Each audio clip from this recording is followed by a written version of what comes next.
Hello friends, welcome to Vennila kitchen. இன்றைக்கி நம்ம கிச்சனில் டேஸ்டியான ஒரு ஸ்வீட் ரெசிபி தாங்க பார்க்க போகிறோம். இது ரொம்பவே சுலபமாக சட்டுன்னு நம்ம செஞ்சு முடிச்சிடலாம். இந்த ஸ்வீட் ரொம்பவே டேஸ்டியாகவும் இருந்துச்சுங்க. வாங்க இந்த ஸ்வீட் எப்படி பண்ணுறதுன்னு வீடியோக்குள்ளே போய் பார்க்கலாம். நீங்கள் இப்போ தான் ஃபர்ஸ்ட் டைம் நம்ம சேனல் பார்க்குறீங்கன்னா மறக்காமல் சப்ஸ்கிரைப் பண்ணிவிட்டு பக்கத்தில் இருக்கிற பெல் ஐக்கானை கிளிக் பண்ணி ஆல்ன்ற ஆப்ஷனை அழுத்திடுங்க. அப்போ தான் நான் போடுற வீடியோ உங்களுக்கு உடனுக்குடனே நோட்டிஃபிகேஷனாக வரும். வாங்க இப்போ வீடியோக்குள்ளே போகலாம். இந்த ஸ்வீட் ரெசிபி பண்ணுறதுக்கு ஃபஸ்ட்டு ஸ்டவ் ஆன் பண்ணிவிட்டு கடாய் ஒன்று வச்சிடலாம். அதில் 1 கப் அளவுக்கு சர்க்கரையும் 1 கப் தண்ணி சேர்த்துட்டு இதை நல்லா கரைச்சி எடுத்துக்கலாங்க. இதுக்கு பாகுபதம் எதுவும் தேவையில்லைங்க. நம்மளுக்கு சர்க்கரை நல்லா கரைஞ்சி வந்தால் போதும். அடுப்பை நல்லா ஹை ஃப்ளேம்லேயே வச்சுட்டு சர்க்கரையை நல்லா கரைச்சி எடுத்துக்கலாங்க.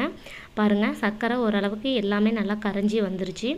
இது ஒரு கொதி வரட்டும். கொதி வந்த பிறகு வாசனைக்காக கொஞ்சமாக ஏலக்காய் தூள் சேர்த்துக்கோங்க. சேர்த்துட்டு இதை நல்லா மிக்ஸ் பண்ணிக்கலாம். பாகு நம்மளுக்கு லைட்டாக பிசு பிசுப்புன்னு கையில் ஒட்டி பிடிக்கும் இல்லைங்களா, அந்த ஸ்டேஜில் நம்ம ஸ்டவ் ஆஃப் பண்ணிடலாங்க. ரொம்ப நம்மளுக்கு கம்பி பதம்லாம் வர வேண்டிய அவசியம் இல்லை. நம்மளுக்கு லைட்டாக ஒட்டி பிடிச்சா போதும். இப்போ இதுக்கு கலருக்காக கொஞ்சமாக எல்லோ ஃபுட் கலர் ஆட் பண்ணியிருக்கிறேன். சேர்த்துட்டு இதையும் நல்லா மிக்ஸ் பண்ணிக்கலாம். சர்க்கரை பாகு ரெடி ஆயிருச்சிங்க. பாருங்கள், இந்த அளவுக்கு நல்லா பிசு பிசுப்பு தன்மை வந்துச்சுன்னா ஓகே. ஸ்டவ் ஆஃப் பண்ணிவிட்டு இது ஒரு ஓரமாக இருக்கட்டும். அடுத்தது ஒரு மிக்சிங் பவுல் எடுத்துக்கோங்க. அதில் 1/4 கப் அளவுக்கு தயிர் சேர்த்துடலாம். தயிர் கெட்டியான தயிராக பார்த்து எடுத்துக்கோங்க. இது கூடவே 1 டேபிள் ஸ்பூன் அளவுக்கு நெய் சேர்த்துடலாங்க. 2லேருந்து 3 டேபிள் ஸ்பூன் அளவுக்கு பால் பவுட்ரு சேர்த்துடலாங்க. பால் பவுட்ரு சேர்த்து செய்யும்போது நம்மளுக்கு டேஸ்ட்டு வரியாக பார்த்திங்கன்னா ரொம்பவே சூப்பராக இருக்கும். அதனால் கண்டிப்பாக பால் பவுட்ரு இருந்தால் சேர்த்துக்கோங்க. இது கூடவே 1/4 ஸ்பூன் அளவுக்கு பேக்கிங் சோடா சேர்த்துக்கலாம். நார்மலாக நம்ம வீட்டில் யூஸ் பண்ணுற சமையல் சோடா தான் சேர்த்துருக்குறேங்க. ஒரு பிஞ்ச் அளவுக்கு சால்ட்டு சேர்த்துடலாம். சால்ட்டு சேர்த்துட்டு ஒரு விஸ்கு வச்சு இது போல் நல்லா மிக்ஸ் பண்ணிக்கோங்க. நம்ம சேர்த்துருக்கிற சமையல் சோடா, பால் பவுட்ரு எல்லாமே தயிரோட ஒன்றோட ஒன்று நல்லா மிக்ஸ் ஆகணும். அது வரைக்கும் நல்லா 1 நிமிஷத்துக்கு நல்லா மிக்ஸ் பண்ணிக்கோங்க. பாருங்கள், இந்தளவுக்கு நல்லா மிக்ஸ் பண்ணிக்கணும். இது கூட வாசனைக்காக கொஞ்சமாக ஏலக்காய் தூள் சேர்த்துக்கலாங்க. சேர்த்துட்டு இதையும் நம்ம நல்லா மிக்ஸ் பண்ணி விட்டுடலாம். எல்லாத்தையும் கலந்த பிறகு இது கூடவே நம்ம 1 கப் அளவுக்கு மைதா சேர்த்துடலாங்க.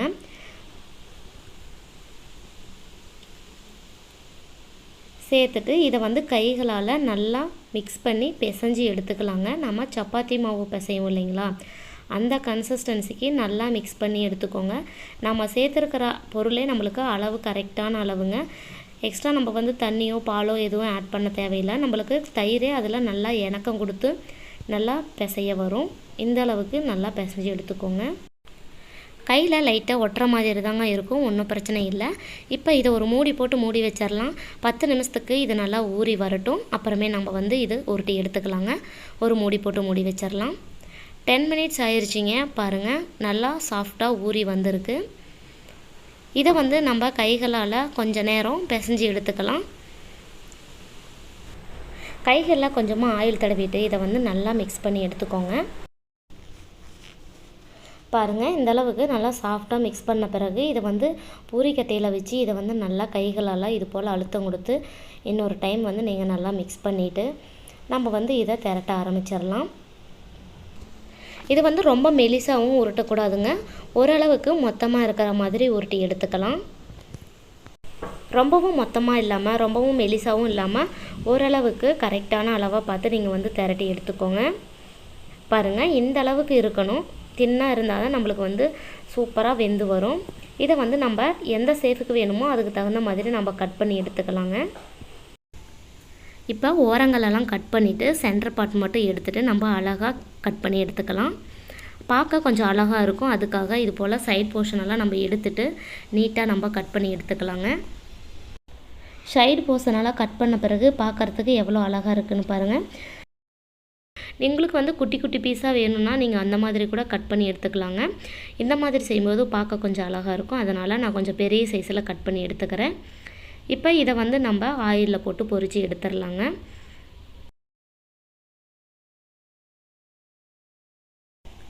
ஆயில் நல்லா ஹீட் ஆனோடனே அடுப்பை லோ ஃப்ளேமில் வச்சுட்டு இது போல் ஒவ்வொன்றும் நம்ம உள்ளே சேர்த்துடலாம். ஹை ஃப்ளேமில் வச்சிடாதீங்க, ரொம்ப நம்மளுக்கு கரிஞ்சி போயிடும். அதனால் லோ ஃப்ளேமில் வச்சுட்டு இதை வந்து கோல்டன் ப்ரௌன் கலர் வர வரைக்கும் நல்லா ஃப்ரை பண்ணி எடுத்துக்கலாம். இது வந்து நல்லா கிறிஸ்பியாக இருக்குங்க. அதுக்கப்புறம் நம்ம வந்து சர்க்கரை பாகில் சேர்த்தோம்னா நல்லா டேஸ்டியாக குலோப் ஜாமுன் மாதிரி அவ்வளோ ஒரு அட்டகாசமாக இருக்கும். இதை வந்து ஒரு சைடு வெந்த பிறகு நம்ம வந்து டபுள் சைடு திருப்பி போட்டுக்கலாம். இதுக்கு ஃபுல்லாமே நம்ம லோ ஃப்ளேமில் வச்சு தான் ஃப்ரை பண்ணணும். அதனால் கவனமாக பார்த்து இதை லோ ஃப்ளேமில் வச்சுட்டு ஃப்ரை பண்ணிக்கோங்க. பாருங்கள், ஓரளவுக்கு கலர் சேஞ்ச் ஆயிடுச்சு. நம்ம அடுத்த பக்கம் திருப்பி விட்டுடலாம். இது வந்து ரொம்ப நேரம் ஃப்ரை பண்ண வேண்டியது இல்லைங்க. இந்த மாதிரி லைட்டாக நம்மளுக்கு வந்து கலர் திரும்பி வந்துச்சுன்னா போதும். உங்களுக்கு வந்து ரொம்ப நீங்கள் கலர் மாற விட்டுட்டிங்கன்னா ரொம்ப ஹார்டாயிரும். அப்புறம் நம்மளுக்கு சர்க்கரை பாகில் ஊறி வராது. அதனால் லைட்டாக ப்ரௌன் கலர் ஆனணும். இந்த ஸ்டேஜில் நம்ம எடுத்துடலாம். எடுத்து இதை வந்து சர்க்கரை பாகில் சேர்த்துடலாங்க. சர்க்கரை பாகு வந்து ஆறி போயிருந்துச்சுன்னா லைட்டாக ஹீட் பண்ணிவிட்டு நீங்கள் வந்து உள்ளே சேர்த்துக்கோங்க. அப்படி இல்லைன்னா இது போல் சேர்த்துட்டு ஒரு 5 மினிட்ஸுக்கு நல்லா ஊற வச்சுருங்க. ஊற வச்ச பிறகு நம்ம லைட்டாக ஹீட் பண்ணிட்டோம்னா நம்மளுக்கு இன்னுமே நல்லா அதோட சாஃப்டாக வெந்து நம்மளுக்கு ரொம்ப சாஃப்டாக கிடைக்கும். அதனால் இது வந்து ஒரு 5 மினிட்ஸுக்கு நல்லா ஊற வச்சிடலாங்க. மீது பொரிச்சதையும் நம்ம வந்து உள்ளே சேர்த்துடலாம். சேர்த்துட்டு இதையும் நம்ம நல்லா ஒரு 5 மினிட்ஸுக்கு ஊற வச்சு எடுத்துக்கலாங்க. இப்போ ஒரு 5 மினிட்ஸ் ஆயிடுச்சிங்க. ஓரளவுக்கு நல்லா ஊறி வந்திருக்கு. இந்த ஸ்டேஜில் வந்து நம்ம வந்து ஸ்டவ் ஆன் பண்ணி ஒரு 2 மினிட்ஸுக்கு இதை வந்து ஹீட் பண்ணிக்கலாம். அப்படி பண்ணும்போது நம்மளுக்கு நல்லா சாஃப்டாக வெந்து வரும். இப்போ வந்து ஸ்டவ் ஆன் பண்ணிடலாங்க.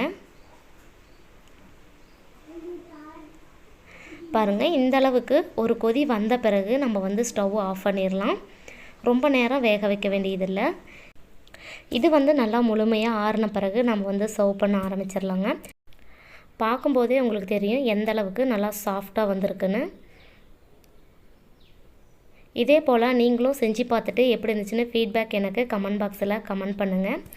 நான் செஞ்ச இந்த ரெசிபி உங்களுக்கு பிடிச்சிருந்தா லைக் பண்ணி ஷேர் பண்ணுங்கள். மறக்காமல் வெண்ணிலா கிச்சனுக்கு சப்ஸ்கிரைப் பண்ணுங்கள். தேங்க்யூ.